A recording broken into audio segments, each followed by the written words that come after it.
Ain't no ghetto without us. Revelation 2:9. Tell them. Yeah, all my brothers, yeah, we rich shock. We got the truth, we come from rich stock. That's on my tribe, I never flip-flop. Thy kingdom come, now watch it TikTok. We got this truth and now we rich We headed back up to the tip top. Menorah golden, watch it drip drop. We in the hood, but now we rich yeah. My folks stayed in the Hoovers, I was born in the trades. I was raised in the hundreds, but I ain't never joined the gang. Affiliated, I was with it, I ain't played no games. Wasn't banging, but I had to show I ain't no lame. Copperworth Entertainment, yeah, I did my thing. Until I woke up to this truth and found out we still slaves. Niggas killing over colors, time to rise up for our brothers. Time to unify our hustles, time to lead our baby mothers out to lay like Nazareth. I was raised up out the gutter, for the homies I got locked up, not a word I never uttered. So for Yasharahla, yeah, you best believe I'll die. This ain't Christianity, you best believe I'll ride. All my brothers, yeah, we rich shock. We got the truth, we come from rich stock. That's on my tribe, I never flip-flop. Thy kingdom come, now watch it TikTok. We got this truth and now we rich We headed back up to the tip top. We rich. Menorah golden, watch it drip drop. We in the hood, but now we rich yeah. Reclining my seats, I'm looking at the stars. Not too long ago was blowing kush about the car. Always wanted fame until I found the 12 stars. But now a nigga rich, the wisdom got me hella far. Looking back on my life, this shit is so surreal. Like I came up on the lotto, how a nigga feel. Keep the law as the motto, now tell me what's the deal. Riding smooth, diamond chain, compliment the wheels. Yeah, that's how we pull up fly. If my brothers got an issue, then I bet I ride. Even if I take a loss, you can bet I try. Cause I'ma get a couple off, and that's before I die. All my brothers, yeah, we rich shock. We got the truth, we come from rich stock. That's on my tribe, I never flip-flop. Thy kingdom come, now watch it TikTok. We got this truth and now we rich We headed back up to the tip top. Menorah golden, watch it drip drop. We in the hood, but now we rich yeah. It's so cold in these streets, I take the heat outside. I keep a sword like Cephas, just believe I might. Ain't an army on this earth that can see these tribes. Dressed in warlike apparel, best believe we fly. It's time to get the doctrine right, it's time to feed these sheep. What we sow into each other, that's what we gon' reap. Shit, you niggas claim you bout that life. Some niggas banging for the set, but I'm an Israelite. He full of pride and full of shit, then I'ma cut him on sight. IQ ain't never gotta tell me twice. I'm a soldier for Christ, and Mashiach the king is not to be mocked. I love my nation, but 2/3 of y'all can still get popped. Blah. Desire one Ariala.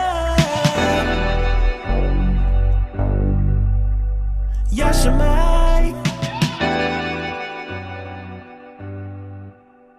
Yasharahla.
Right, Israel. Shalom. I'll be used to saying Shabbat Shalom, but this is not a Sabbath. But happy day 2 of Purim, Israel. Y'all give it up for the Most High.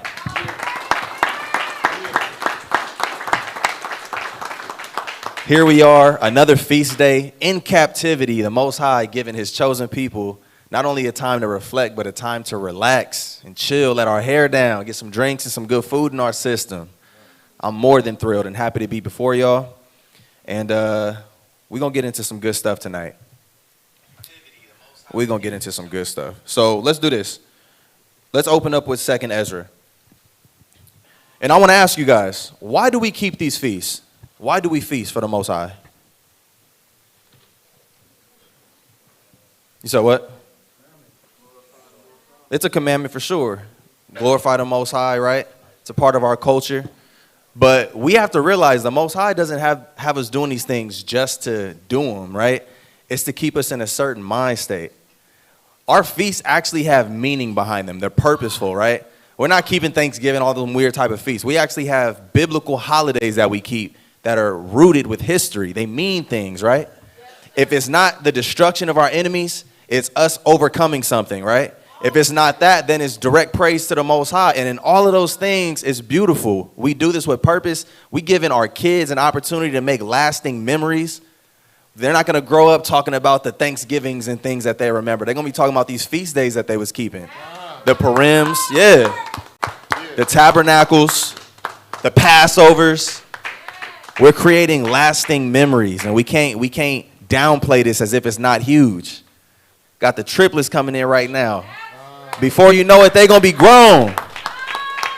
All these kids going to be grown before you know it, and they need these memories to build these bonds and just have something to think back on, right? We just got done reading about our forefathers and the Maccabees and how Judas used our history to keep our people inflamed with zeal. That's the same thing these kids is going to do. They're going to be like, man, remember Tabernacles 2020, whatever? We overcame that, then we got to use that same energy to overcome what's next. Because we are in a fight. We're in a spiritual war. And very soon, I ain't saying next week, next month, but very soon it's going to turn physical. And we're going to need these type of environments and these memories to thrive and keep ourselves going in those times. All right? So let's read this. 2nd Ezra, chapter 2, and verse 35. This is why we keep the feast of the Most High.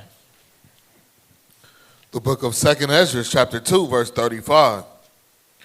Be ready to the reward of the kingdom, for the everlasting light shall shine upon you forevermore. So look, we have to make ourselves ready for this kingdom that is coming, y'all, so that light could be ever upon us. But read on. Flee the shadow of this world. Receive the joyfulness of your glory. We have to make sure that we're fleeing the shadow of this world, meaning that this thing is going to pass shortly. We got to flee this. We can't be so caught up in this carnal state of mind thinking that America going to be here forever. The career that you're chasing is going to be here forever. All of that has come crashing down. We have to flee the shadow of this world and get ready for the kingdom that's to come. Go ahead. I testify my Savior openly. And we testify our Savior openly. We thank the Most High for Yahweh Shai. All praises. See, we're not those Christians and those Catholics that we used to be. We understand who we serve. We understand who we worship. And we're thankful for the blood that was shed on our behalf. For us to be sitting down here today with the true understanding of this book, we're thankful. Go ahead. Oh, receive the gift that is given you. It says, receive the gift that is given unto us. A lot of us at times still don't even understand how much of a gift the Most High has given us, because we didn't have to know who we were. The fact that most of us went our whole lives before knowing who we were is proof of that. But go ahead.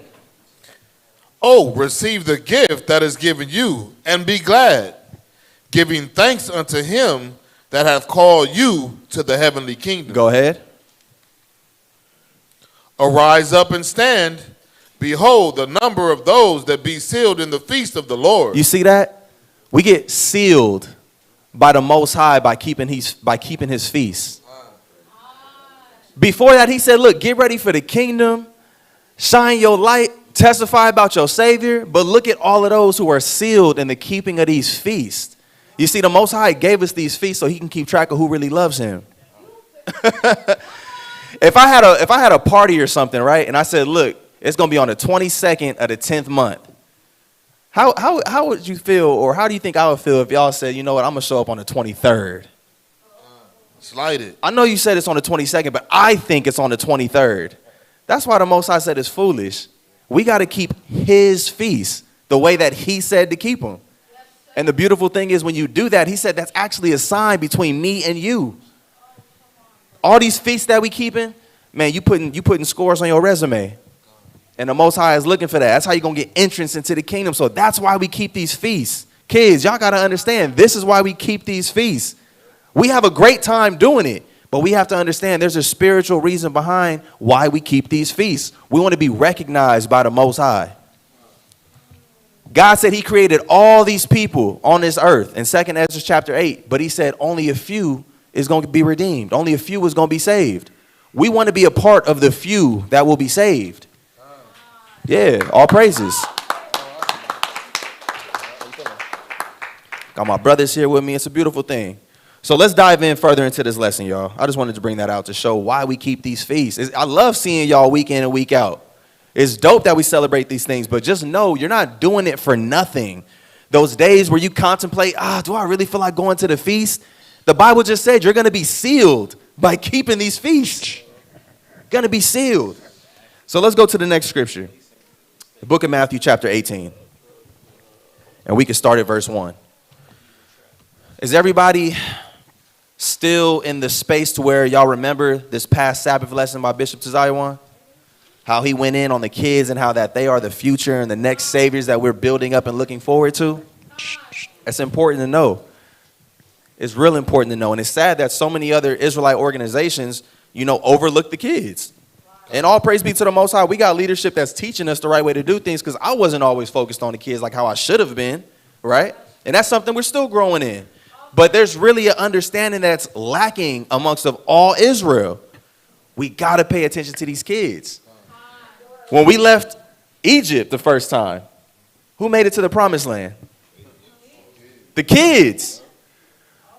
If we all would have left the first Egypt, right? Everybody in this room, for the most part, we all would have died. The generation that was growing made it out. They didn't get to go into the promised land for a few reasons. One, they kept talking bad about Moses, even though the Most High was dealing with them. All the miracles that was wrought by the hands of Moses, and they still had the nerve to say, who put you in charge? All the complaining. A lot of us didn't make it. But he said, them kids, I could work with that. So let's read this. It's a trip. We got to pay attention to scriptures like this. Hey, real quick. Your Jacob and your Caleb, your Caleb and who else? Your Joshua would have been one of these guys. Yeah, small babies. Right. Probably birthed in the wilderness. Yep. Right? The book of Matthew, chapter 18, verse 1. Y'all listen up. At the same time came the disciples unto Jesus, Yahushua, saying, who is the greatest in the kingdom of heaven? Now, y'all know the type of relationship Christ had with his disciples, right? They went everywhere together. They traveled and did the works together. So when they had conversations, they was building, they was really asking for that insight. So they said, look, I know as brothers here, we all got talents, but man, who's going to be the greatest in the kingdom? What type of individuals should we be looking for that's going to be in them top spots in the kingdom? What did Christ say? And Yahushua called a little child unto him. A who? A little child. Okay. And set him in the midst of them. And he said, verily I say unto you, except ye be converted and become as little children, ye shall not enter into the kingdom of heaven. Ye shall not enter into the kingdom of heaven. That's heavy. That's heavy. These is red letters that we reading. These brothers sitting there saying, Christ, we doing all these amazing things. Who's going to be the greatest in the kingdom? And he didn't want brothers to get too high-headed, right? He said, yeah, y'all got some gifts. I'm here. I'm helping y'all out. Went and grabbed one of the small children and sat them in the midst. He said, unless you be converted like this little child here, ye shall not enter into the kingdom of heaven. Why do you think Christ would say that? Anybody?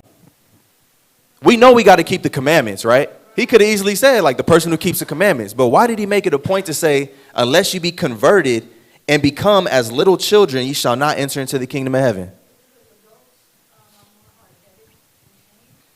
That's a very good point. Said adults are more hard-headed, right, and resist change. Why else would he say that? To be humble? Okay. What else? I like that one. I actually wrote that down. Brother said because children are completely dependent upon the father, right? So when you looking at the characteristics of kids, children, for one, they're sponges.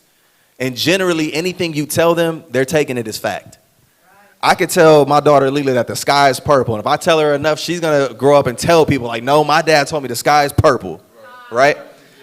The Most High loves somebody with that type of mindset, right? And it's not that you're following folly, but when the Most High, for example, says, I hate this and I love that. Being a child of God, you're going to keep that same understanding. Be like, you know what my father likes, I like, and what he doesn't like, I don't like. All the way. All the way, right? We're looking at some other characteristics, right? Most kids, they're playful and nice. I ain't seen too many kids walking around with a super stank face because they carrying the weight of this world on their shoulders. We all look at kids and be like, man, y'all don't even know what y'all got. If only I could go back. That state of blissfulness where everything was good. The Most High said he wants us in that same type of mind state while we're serving him, while we talk about him, while we show the world the things that's pleasing unto him. You looking at a whole bunch of adults, they've been battered and bruised. They got life scars, and you see the looks on their face like, you serving the one true living God, it don't look like it. Right? Kids are excited to learn. The kids are excited to learn. You get so many of us, we get to a certain point, we don't want to be taught nothing else. How are we supposed to unlearn the ways of this world if we're not willing to learn and excited about learning? Even some of us in this truth, we've been in the truth for a couple of years, right? And you comfortable with the information that you've been provided. But now here it goes. You got other people showing you that there's a better way to be keeping the laws, and a lot of Israel still don't want to learn. Can bring out fact after fact, resource after resource, show it, hey, the way you're doing this is wrong. A little kid don't have no option. They're going to be like, okay, I got to go with what you're saying because it's right. They got to follow lead. And we have a lead. We have a head. Under the Most High, we got our King, Yahweh. So we are to be like children looking for that direction, looking to be led, looking to be corrected, right? And that's another thing. Kids, they take correction a lot easier than adults. A kid can be as wrong as day, and you correct them. They're not going to walk around and pout about it. They're not going to argue you down on how they feel right. But adults, we do that all the time. I ain't heard too many kids be like, well, I feel like, nah, you're wrong. And when your parents bring out that belt, you shut up. The Most High bring out the belt for Israel, and we start talking back even more. Going through all types of hell and turmoil in our life and got the nerve to be talking mess. Kids don't do that. And it's so crazy because usually when you whoop a kid, it don't take too much long afterwards for them to be right up under your wing again. The Most High start taxing some of us and we start to distance ourselves. Ain't that crazy? That's why Christ said, look, there's so many different aspects that you have to look at concerning a kid, being a child, and understand why that type of person is going to make it into the kingdom. What else we got here? Oh, no, I'm looking at my notes. Kids are very forgiving. Very forgiving. You step on a wrong brother's shoe, he might hate you for the rest of your life. You be seeing the kids get into it. You're not my friend. 30 minutes later, they playing again. Loving each other like nothing even happened. Kids are so forgiving and they forgive fast. Man, we got to make ourselves like that if we want to get into the kingdom. Because we all want our sins forgiven by the Most High, but we don't be willing to forgive one another. And that's backwards. That's why Christ said, look, unless you be converted and become as like these little children, we are not going to get the kingdom. But go ahead and read. Verse 4, whosoever therefore shall humble himself as this little child. And that's just like our sister said over there, to be humble. if we humble ourselves like this little child, what? The same is greatest in the kingdom of heaven. That is how you will secure a high spot in the kingdom of the Most High. Kids usually aren't prideful because it's so much for them to learn. They wake up like, man, what's this? Why, what? They want to know. But we don't have that same attitude and that same type of zeal towards the Most High. The Bible says that as it was our mind to go astray, we're supposed to seek the Most High 10 times the more. And people really don't be wanting to do that a lot of times. That's why we got to instill that in this next generation. Have it to where, you know what, you're not even making up for past sins because you've been raised in righteousness, but just really setting the bar that much higher. You serving the Most High as if you're making up for some sins. That's crazy because you read about our forefather Jacob, a righteous man. And he had said to the Most High that he wasn't worthy for the least of his prayers to be heard. And I'm like, wow, who are we? For a righteous man to say that, who are we? And the fact that the Most High still hears our prayers, that's worthy of praise, for real.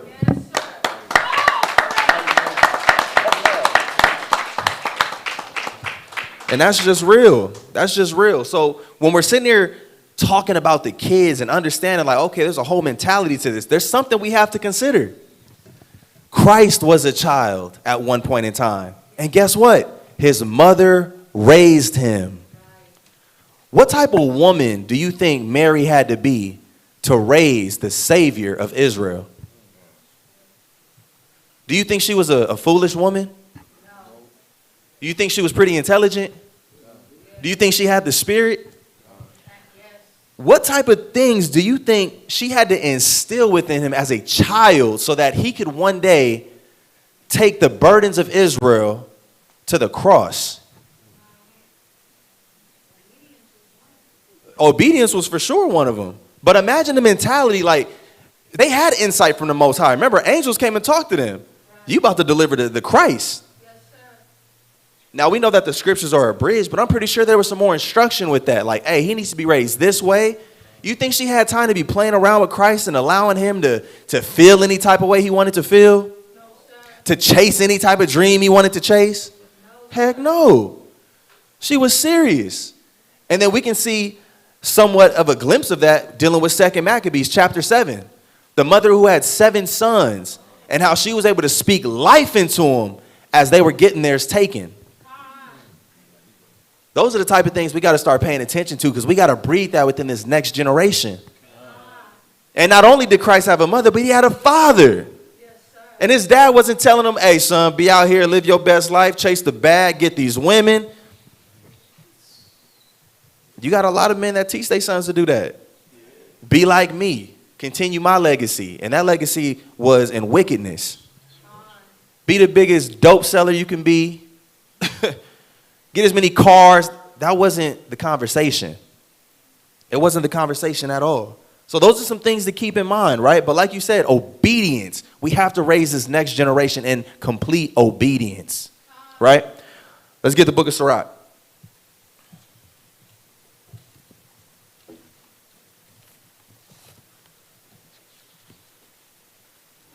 And I want chapter 7, verse 23.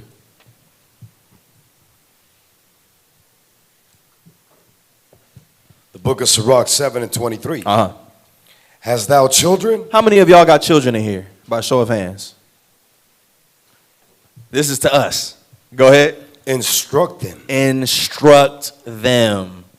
In order to be able to instruct your kids, you yourself have to be able to be instructed. Read.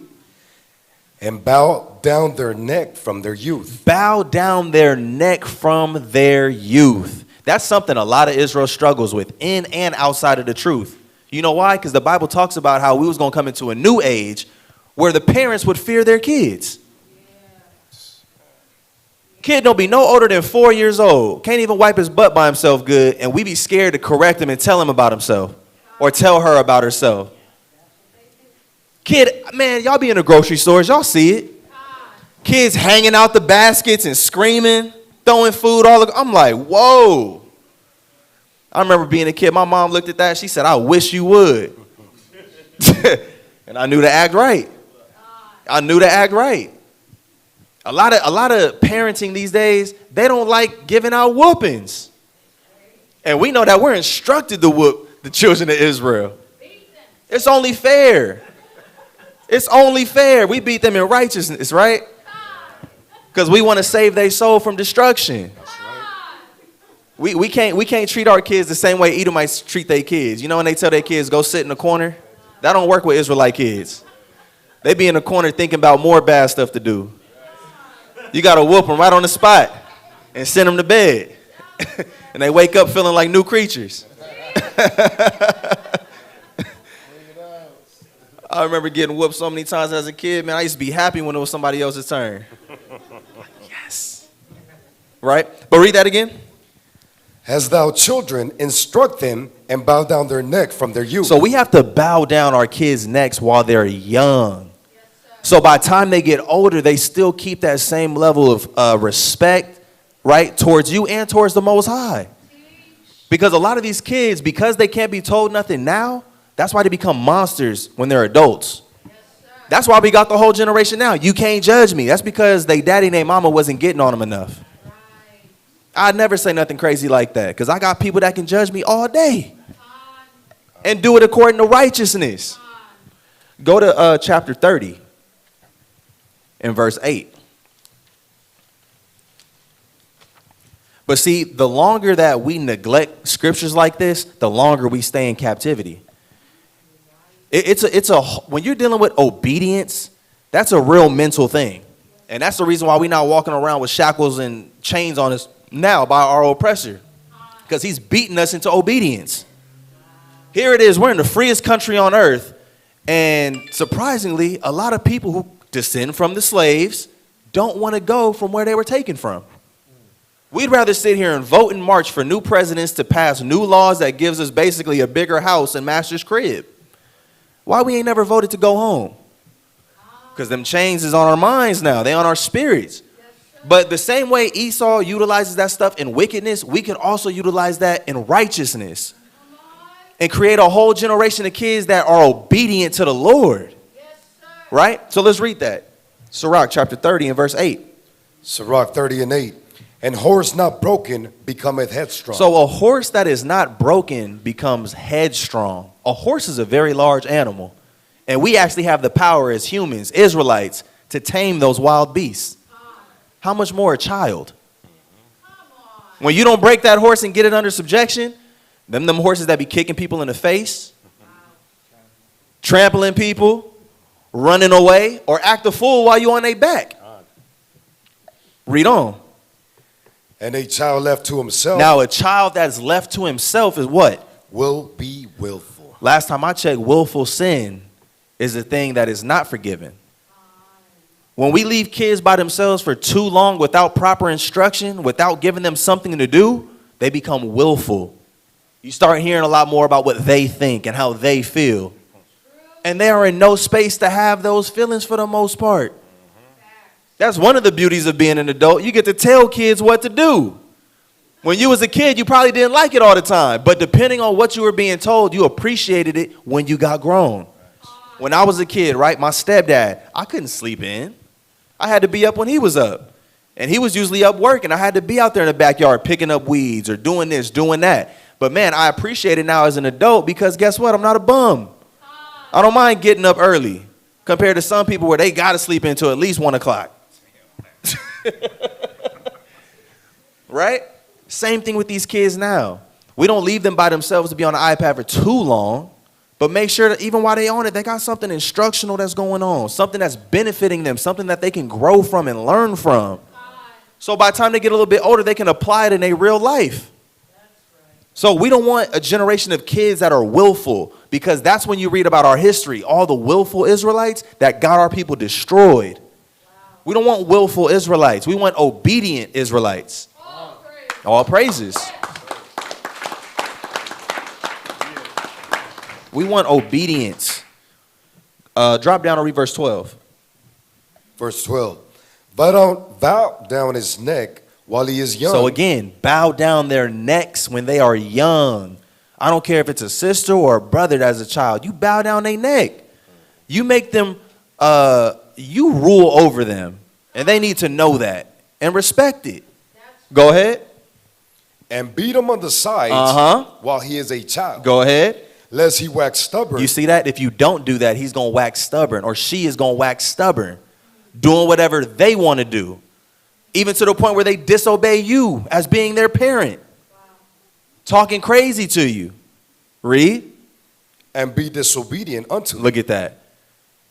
There's a whole lot of heartache in the households of Israel all across the world because of disobedient kids. They go to sleep every single night in tears, knowing that they can't save their kid. Lost them to the streets, coming in doing whatever they want. The fact that you got kids selling dope out their mama house and she is in no position to do anything about it lets you know how far we fell. That's popular. People talk about it all the time in rap music. Oh, I was chopping up rock in my bedroom. Mama mad, but I'm putting groceries in the fridge so she can't really say too much. Hell no. Right. No. But that's also the beauty of what we're building here, which is community. Helping the widows. You know what? She can't do nothing with the kid. We got him. We got you, sis. Don't worry about it. Come on. Taking that village to really build up this next generation and correct them. Correction is like kryptonite in Black and Latino communities. Being held accountable is like kryptonite. They start hissing and ducking away like vampires, putting garlic next to them. Like, that's the one thing we're fighting against right now. Nobody wants to be held accountable. Everybody feels like they're above correction. And who are you to tell them anything? Because you did such and such 10 years ago. Right? You know how Israel is. How you going to tell me? You did this a decade ago. Still holding on to it. Like, come on, man. Come on, sis. Go ahead. And so bring sorrow to thine heart. And so bring sorrow to our heart. This is what we're trying to reverse, y'all. And the beauty of it is it ties in with what we're celebrating right now, which is a feast, right? All praise be to the Most High for our forefathers and foremothers, right? We're celebrating what Mordecai and Esther did. And the title of the lesson is Blameless Esther, the reward of submission and excellency. So we're talking about all these things and rearing up kids, right? Esther was a child at one point. What do you think her upbringing was like for her to be the type of woman that she was that we read about today? Right? Well, we're going to get some more. Let's get the book of Ephesians, chapter 6.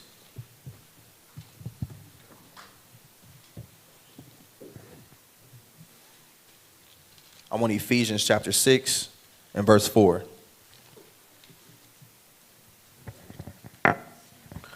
The book of Ephesians chapter 6 verse 4.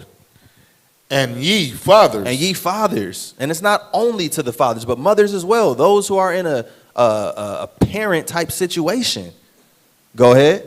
Provoke not your children to wrath. Don't provoke the kids to wrath, because guess what? There's some messed up parenting styles out there. You got to know how to be able to dig into your kid, but also bring the best out of them. Don't push them to the ledge and then be mad when they jump off. Right? You got a lot of people raising their kids out of spite, and that's not the right way to do things. You got a lot of kids that are being raised up in anger, and that's not the right way to do things. We have to have a balance when raising these kids. But go ahead. But bring them up in the nurture and admonition of the Lord. No, of what your mama said. In the nurture and admonition of the Lord. We have to make sure that we're raising these kids according to the standard of the Most High. For real, for real. Not only the nurturing aspect of it, right? But the admonition. I got the definition of that too. It's the definition of admonish. It says to indicate duties or obligations to. These kids are supposed to be having some chores. They're supposed to be having some duties. That's how you raise responsible adults. Not only that, but it says to express warning or disapproval to, especially in a gentle, earnest manner, right? Because kids, basically, we are like guardrails for kids. We allow them to bounce off of this one, bounce off of that one, as they navigate through life and learn experiences stuff, right? And wisdom and knowledge and understanding. But we're those safety nets for them, making sure they never go too far left or too far right. So we have to make sure that we're doing it not only from what we did growing up and things that worked out for us, but doing it to the standard of the Most High. Because a lot of us still don't want to do it to the standard of the Most High, and we be like, well, I turned out okay. I never read where it said those who were okay are going to make it into the kingdom. We still be having all type of messed up ways about ourselves. But according to the world standard, we're okay. You're a decent individual. People say that all the time. Well, there's good people everywhere. The Bible tells us what good is. If you ain't keeping these commandments, you're not good. That's just a fact. I mean, I'm glad you're not out here robbing, murdering people. But damn, you breaking the Sabbath every chance you get. You selling pork to your people. Right? So we got to make sure we're raising these kids up to the standard of the Most High. That is going to ensure success. Now, let's go over to the book of Esther. And I want chapter 2, verse 20. And it's beautiful that we have these testimonies, Israel. It's important that we actually read them. And when you read them, don't let that be the end of it. Meditate. That's so much of my learning these days is literally meditating on what I already know. Trying to figure it out, just like, okay, what's a deeper level of understanding? Why the Most High would say this? Why would he have us do that?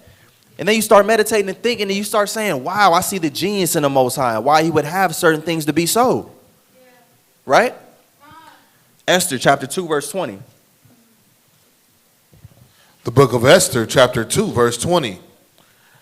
Esther had not yet showed her kindred nor her people. So we read this last night during Bishop Anayah's beautiful lesson.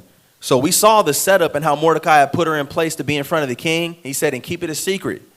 Listen to my commandments. Go ahead. As Mordecai had charged her. For Esther did the commandment of Mordecai, like as when she was brought up with him. Guess what? There's a standard being set. This wasn't her first time being obedient to Mordecai. Her whole upbringing, she was obedient to his commandments. Righteous leadership. And that's the problem that we face now, is when you have righteous leadership, or you have that righteous word that's being brought to you and you want to rebel against it instead of following the commandment. So what's beautiful about this story is we not only have an example of what can happen when Israel follows direction and listens, but what Israelite women can accomplish by following direction. This sister helped save the nation by following direction, taking heed when a righteous man was speaking, saying, you know what, the words that you speak are true, and I'm going to follow it through.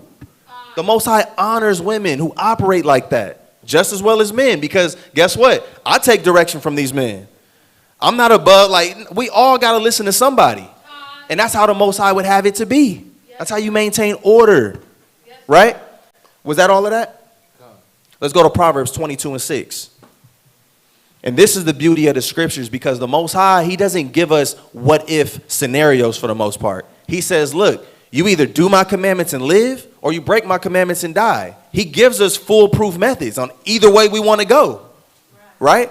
So it's the same thing with raising up these kids. He didn't say, do all that I say, teach the kids this way, and maybe they'll be righteous. The Most High didn't say that. Let's read it. Proverbs 22 and 6.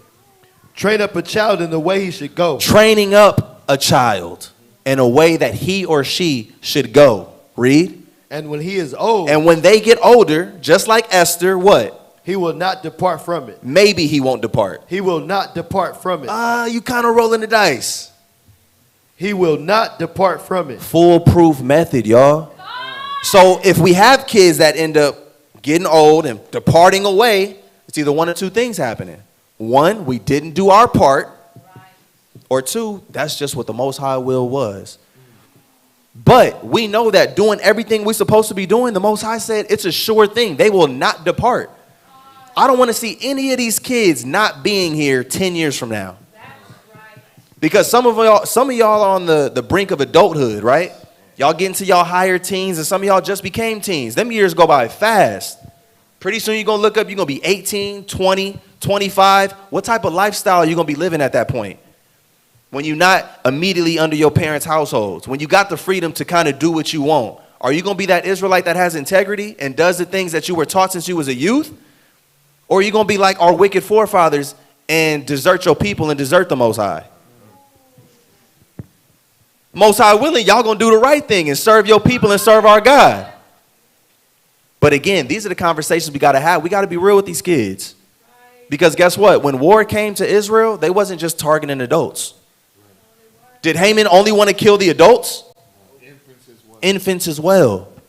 We got to do a way better job. And we're doing a good job. But we could do a lot better at raising up this next generation to be those saviors that the scriptures talk about. And that's just a fact. Was that all the Proverbs? No, that's all I wanted. Let's go to the book of John, chapter 15. So I don't have to go through the whole story of Esther because we just read it last night. We understand. I would hope we understand why we're celebrating this, right? But the thing is, and I want to ask y'all, I'm going to ask, maybe two people can answer. What's the biggest takeaway of the feast that we're celebrating for you? What's something that you look at this story of Mordecai and Esther and the history of Purim, and what is like that one thing that sticks out to you was like, wow. Seeing how she trusted in the Most High? What about one of the sisters? What's one of the main things that sticks out about this history of our people? Kids. And don't say gifts. Somebody. What's something that sticks out to y'all? Something that you read about this and it inspires you. The Most High is just. Always. Most High is always just. The thing is, right? And it's messed up because there's a lot of these things put out there that people just blindly believe, right? You let the world tell it, Israelite men abuse their wives and they're nothing but doormats. They can't talk. But yet I read about a woman who not only loved her God, but loved her people so much, she was willing to risk her own life. Some of us probably forgot. When the king, what was the king's decree if anybody approached him that was not summoned? Death. In so much, Esther said, you know what? I know I got favor in this guy's eyes, but I'm not going to abuse the little bit of power that I know I have. I'm not going to just chance it. I'm going to fast to the Most High and hope that he preserve my life. Because they had already saw the king wasn't playing around. The previous queen already got booted out the kingdom. So this wasn't the same society that we live in today where women's feelings were protected and all of that. When the king said what he said, that was it. The decree was put out. So she loved her people so much, she was willing to risk her life, showed up unannounced to the king, and he welcomed her because of the good favor that the Most High allowed her to have with him. She didn't say, oh, I know this nigga gonna let me. She hoped. She hoped. And the Most High was with her because of that. Right? So let's read John chapter 15 and verse 13. And again, this is an understanding of why we keep these feasts and why we have to learn about our culture and learn to love it, right? Because the more that you do this, you get into a steady mindset about certain things. You start thinking a certain type of way. The more that I'm around you guys, the more time that I spend, the more that we laugh and the more that we eat and drink together, the more willing I'm going to be to lay my life down for y'all if the time comes for it, right? All praises. Yeah. But for all of that, you still have so many Israelites who don't want to come and fellowship. It's weird. It's weird. Right? But let's watch this. This is what Christ said. John 15, verse 13. Uh-huh. Greater love has no man than this. Christ said you can't show another level of love higher than this. And what's that? That a man lay down his life for his friend. Christ said when you're willing to do that, then you got the same type of love I got. Christ died for a whole nation of people who could care less about him, and a lot of them didn't even know him. Right. Christ said you can't show any love better than that. And that's something that our sister showed through the testimony that we read about. She was willing to lay her life down. She knew she could have got slayed if the king wasn't feeling it. Yes, sir. But that's why we give praise and thanks to the Most High, because he is the only true living God who has the power to change people's minds like that. So you start looking at other people's cultures, right? And to us, it's so weird because it just, we've been taught to hate our people so much. When we see the other nations showing love to their countrymen and they God, we think it's weird, right?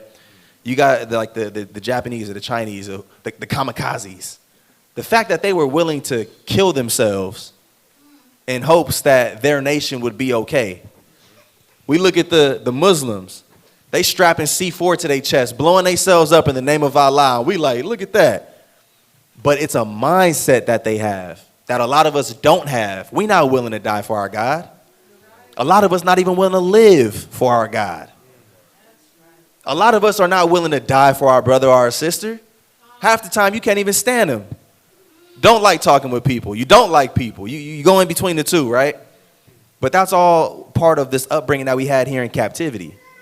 The other nations show you what that looks like. And to us, it's weird. And I'm not talking about the false gods and things like that, but the principle about it, the fact that they're willing to die for their people, we consider that weird. Because America taught us to be selfish. It's all about you. It's all about what you can get. That's not what we're passing on to this next generation of kids. That's not what we're passing on. We're going to show them a better way according to the Bible. That was all of John that I needed. Let's go to Esther chapter 8. So again, we have an example of excellency that was showed and displayed by our sister. Something that all of us can learn from. Even though it was a woman doing it, there's principles and things that men can also adopt. Like, yeah, I like how she did that. Let me apply that. Right? And we're going to read it. Esther chapter 8, verse 3. The book of Esther 8 and 3. And Esther spake yet again before the king, and fell down at his feet, and besought him with tears to put away the mischief of Haman the Agagite. Now this is already after she's been heard. Showing an example of excellency. Not taking it to it like, oh yeah, I got him wrapped around my finger and all of that. Still with a hump. No, for real. Yeah. You got sisters nowadays, you know your husband, right? You know the things he probably get ticked off about and things he probably won't mind too much. And a lot of times sisters won't even have the decency to go and ask their husband about something. They'd rather just do it. Because what's the saying? It's easier to be forgiven than to ask for permission. A lot of times people take that type of mindset. So she didn't do that. She said, man, look, I'm going to still play it safe.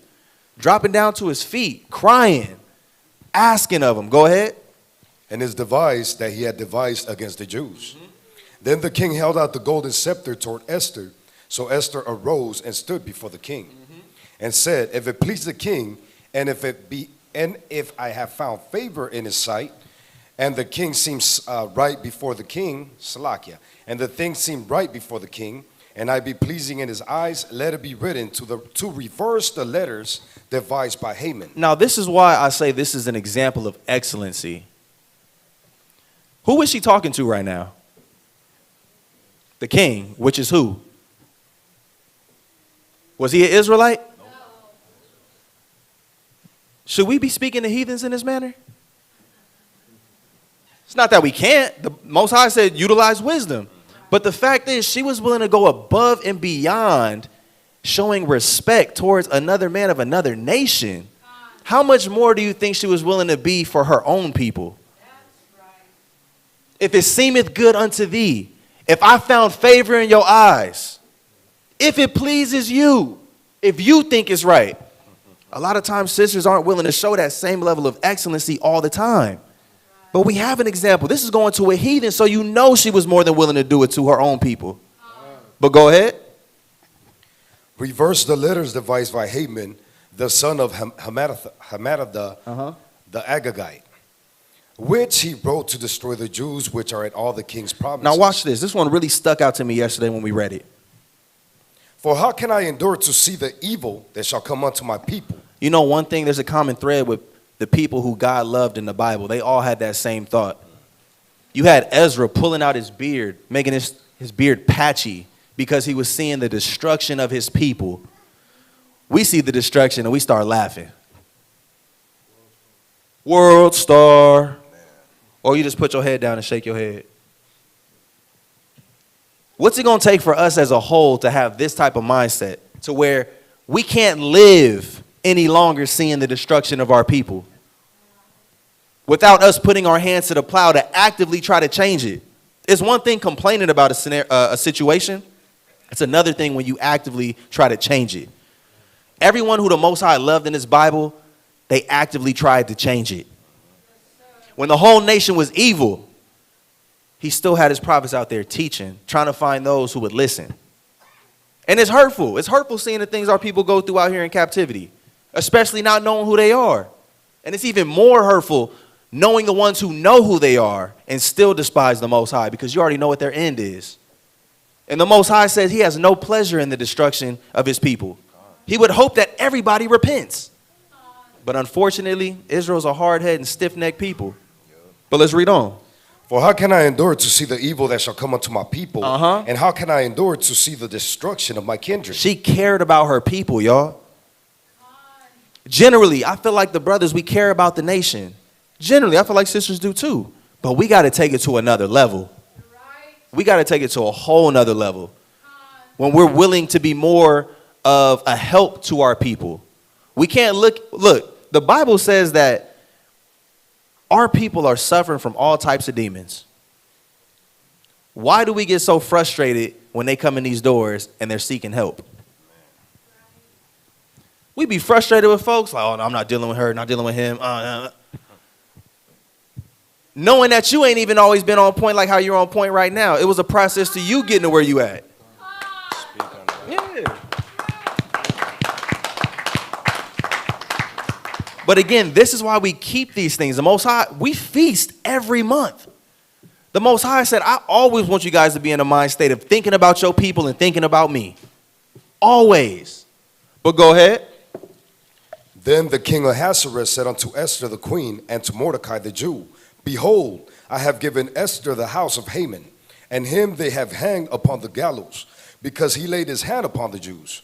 Write ye also for the Jews as it liketh you, in the king's name, and seal it with the king's ring. For the writing which is written in the king's name and sealed with the king's ring may no man reverse. Now, I was talking with Bishop Isaiah about this earlier. Mama Kaya, if you were Esther and the king gave you the authority to write anything you want for your people, anything, and he's going to sign it and seal it, what are you writing? To be free? Okay.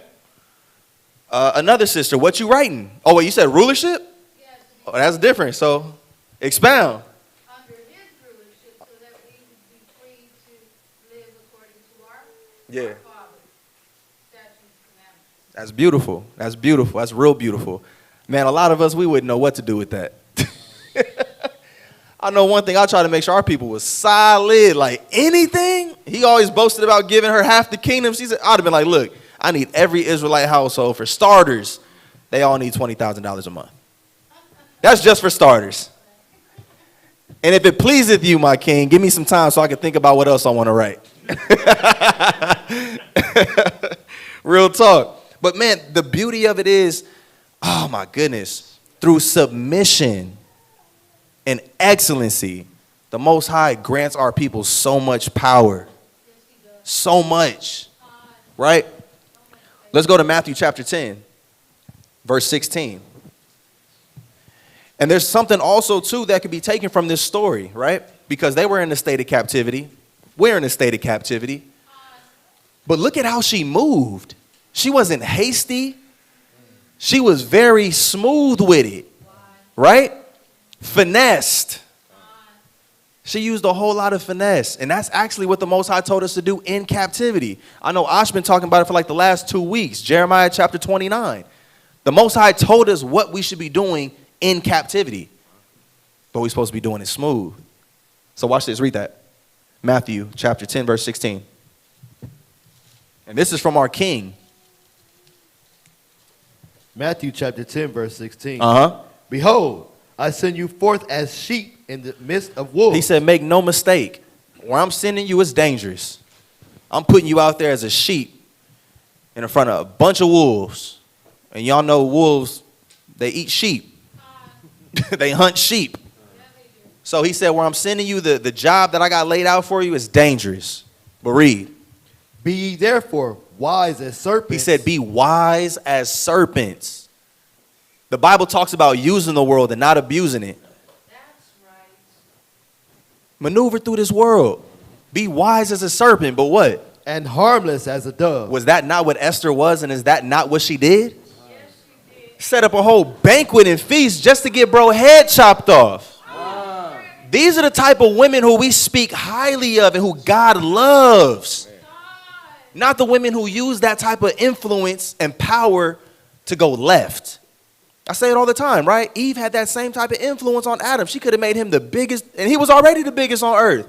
But she could have used that influence that she had to make him that much better of a man and have that much of a greater kingdom. But instead, she used that influence to actually deceive him.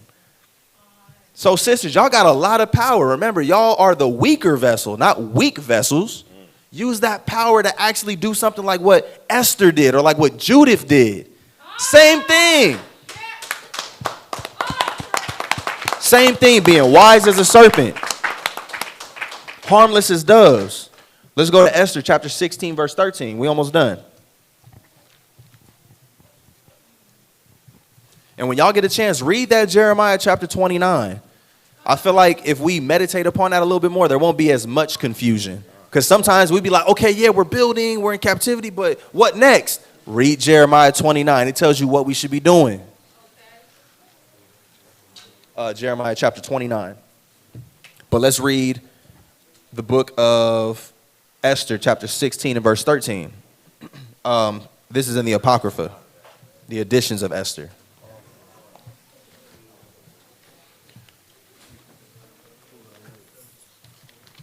Esther 16, verse 13. Yeah.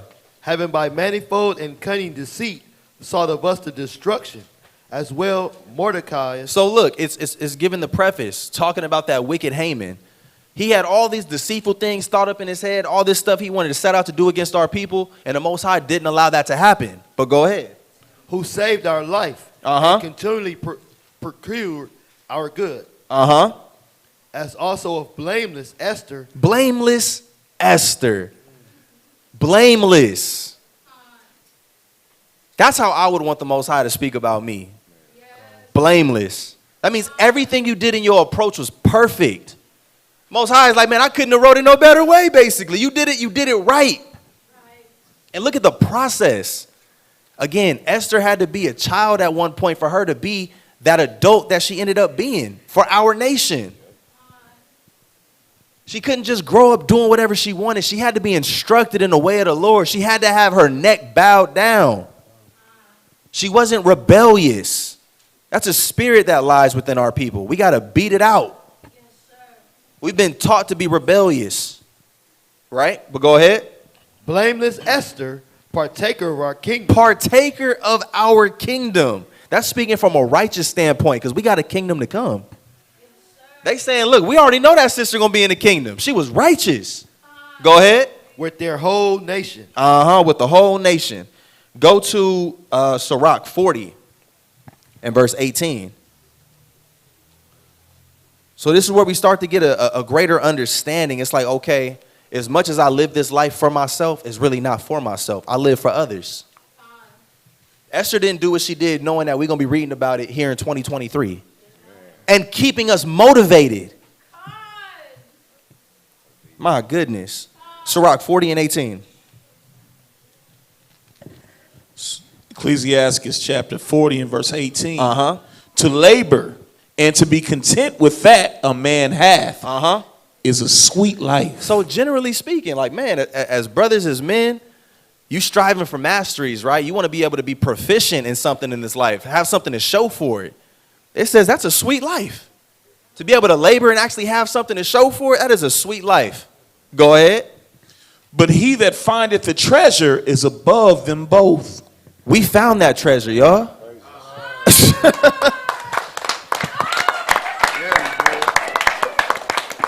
All praise be to the Most High because he has given us a treasure. You got brothers who are very successful in this life. They've accumulated millions and some even billions of dollars. And from our standpoint, that's a pretty sweet life. But guess what? A lot of those same people will never experience the same joy that we're going to experience in the kingdom.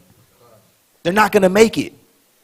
And the fact that we actually have glimpses of the kingdom now makes it all, man, that is the most beautiful thing ever. The fact that on feast days, we be like, what's work?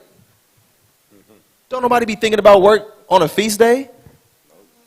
We be drinking, having a good old time. What is captivity when we feasting for 8 days straight? We already have a glimpse of it. Now imagine when we doing it forever and you ain't got to worry about a tab because everything is paid for. We beyond rich. That's right. My goodness. So read on, verse 19. Verse 19. Children in the building of a city continue a man's name. So that's why we're putting in so much effort into building up this next generation. No longer are we going to continue to overlook the next generation. No longer are we focused on ourselves. Once we have kids, we hustle for our last name, not our first name. It's no longer about Yashami in a sense. It's about our kids because we want to leave a legacy of righteousness. Go ahead. But a blameless wife. But a blameless wife. We just got done reading about a wife who was blameless. What was she able to make happen for our people? Go ahead. Is counted above them both. You see that? And the fact that we're reading about it shows that it's true. And make no mistake, what we're doing right now is being documented as well. The angels record everything. They're the greatest scribes that could ever be. And they probably got cameras rolling too. And that's why it's going to be a cold day in hell for a lot of people when they get to them gates and Christ be like, depart, I never knew you. But why? Play the tape. And you got to sit there and deal with it. Angels sitting there writing it down. That time such and such tried to correct you and you said F them in your mind. Or that thing that you whispered under your breath. Because don't the Bible say every idle word is going to be brought into judgment? That's what I be saying, man. We got to be careful what we be saying. It's one thing to think it. It's another thing to say it. And it don't matter who heard you because the Most High hears everything. That's scary, for real, for real. Go ahead, I just want to say one quick thing, man. That scripture right there, verse 19. And this ain't even a shot, but this is like on some real stuff. Every woman should highlight that and bookmark that. Especially every woman that has a husband. If you love your husband, this right here, really defines how much you really love him and what you're willing to do, to make sure that he has a good name in Israel. Yeah, man. Big. Con. All praise be to the Most High. Sisters, I hope y'all took note. Highlight that. But, yeah, so it says, look, man, children in the building of a city continue a man's name, but a blameless wife is counted above them both. Got to hold on to that. And that's something that we have to instill within the kids now. I be talking to my daughter now, already threatening her. Baby, you doing that, you acting like that, ain't nobody going to want you. And that's a righteous threat because it's true. We're not raising this next generation of boys just to get with women just because they cute. We telling them the truth. Hey, she a headache and she going to be bad for your soul. Leave her alone. Do like Uncle Kev said. Tell her buy a dog and die alone. Same thing for the sisters. We're not allowing y'all to get with just any knucklehead boy. We telling y'all, look, these are the righteous men you should be looking at. Yeah. Real talk. Last scripture. Let's go to 2 Corinthians. Chapter 8, verse 11.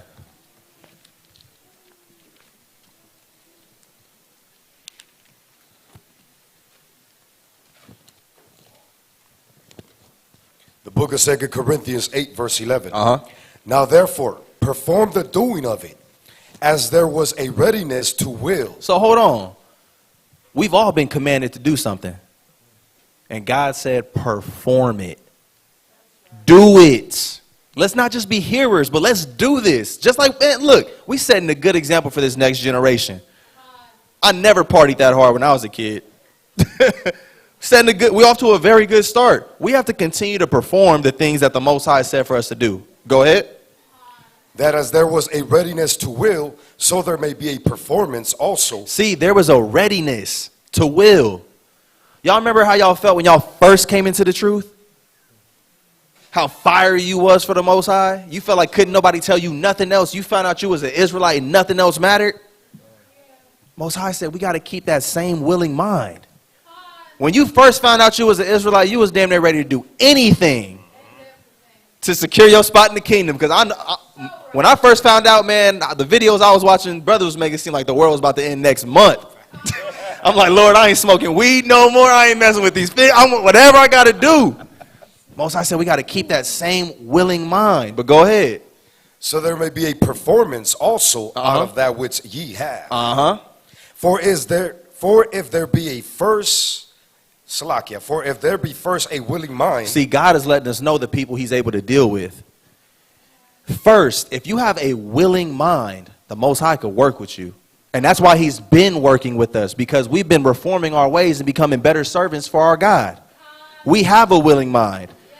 When the Most High is sending us sheep all the way across the world, we're not shying away from, we ain't running from, we trying to run towards them. Same thing with the sisters.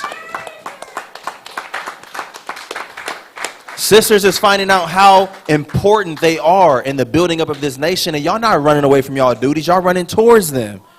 We take this with gladness of heart, right? So if first there be a willing mind, go ahead. It is accepted according to the man, to that a man hath, and not according to that he hath not. So the Most High is saying the things that I'm telling you to do is something that's already within you. I'm not telling you to do nothing that's too big or too much for you. Go ahead. For I mean not that other men be eased and ye be burdened. Because a lot of people feel like that, right? For those who work and those who have multiple hats, that you always, it's like, damn, it's like, man, okay, us, we working. What about the ones that, he's saying, look, I'm not trying to make it to where it's like some are eased and you more burdened, but at the end of the day, the work got to be done. But look how balanced and righteous the Most High is, read. But by an equality. But by an equality. I understand, you know what? You could probably wear 3 hats without crumbling. That person, they can only do one. But guess what? The work is being divvied up. Nobody is on the bench with their hands crossed like just waiting. Nah, we all warm. We all got that playtime, that PT. We all off the bench. All working. By an equality, everybody should be doing something. Go ahead. Then now at this time your abundance may be a supply for their want. Look at that. Through our abundance, we actually have something to supply for those who are wanting and needing. Our works are not in vain. We literally have land that we're trying to build up, and so we can have communities and things. It's going to be a need for that. When a earthquake that kills 50,000 people in one day comes to America, people are going to need refuge. And guess what? Through our labor and hard work, we should have an abundance to be able to supply those needs. Go ahead. That their abundance also may be a supply for your want. That there may be equality. That there may be equality. So we're not in this to be lords over our people and just shout demands. You do that, you do. Just know we all working in equality. We all want the kingdom. So with that, I'm going to say happy Purim, Israel.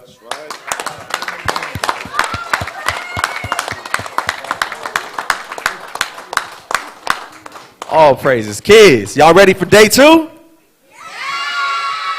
I said, are y'all ready for day 2?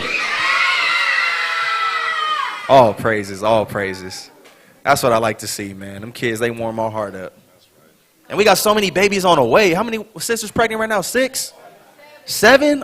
Wait, I thought 6 now. right, because Yataran just had his, right? They was already counted. Yeah, they was already counted. Man, but all praises, all praises. So that's it for the lesson, Israel. Announcements. Bosh.